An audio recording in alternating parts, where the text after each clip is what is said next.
To help you reduce noise when working with large amount of data, Linkurious Enterprise comes with node and edge filtering capabilities. Filters are temporary and do not erase any data from the database.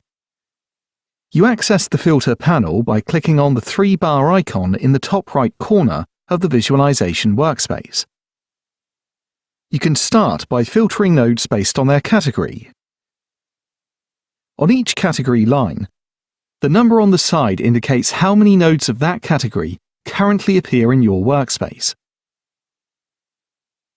You can select them all using the dotted rectangle icon in the middle. The toggle button on the right lets you hide or display a given category of nodes in the workspace.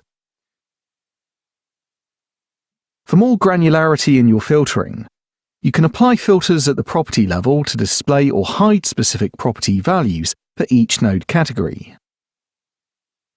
There are 3 types of filter available depending on the type of your property: textual, numerical, and date property type.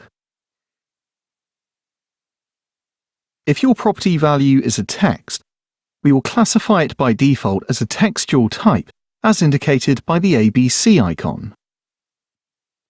Use the toggle button on the right to display or hide specific items with that given property value. If your property value is a number, we will classify it by default as a numerical type, as indicated by the 1, 2, 3 icon. In this case, you will see a bar chart with the different value properties distributed in an ascending order. The number of nodes with that particular property is indicated below the chart. You can select them all by clicking on the dotted rectangle icon.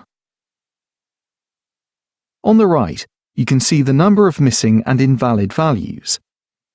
The same dotted line rectangle and toggle button lets you select or filter them. To set a filter on a specific range of values, type in a lower and upper bound, or drag the cursor directly in the bar chart.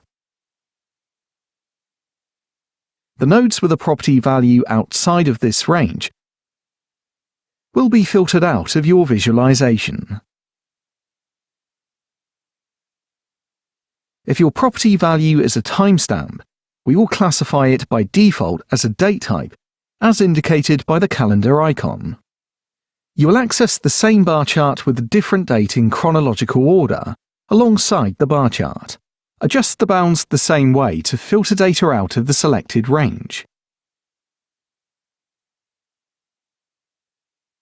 If the property type set by default is not the good one, click on the icon and select the desired type in the menu. When you have applied a filter at the property level of a node, a blue dot in the property list indicates that you have an active filter.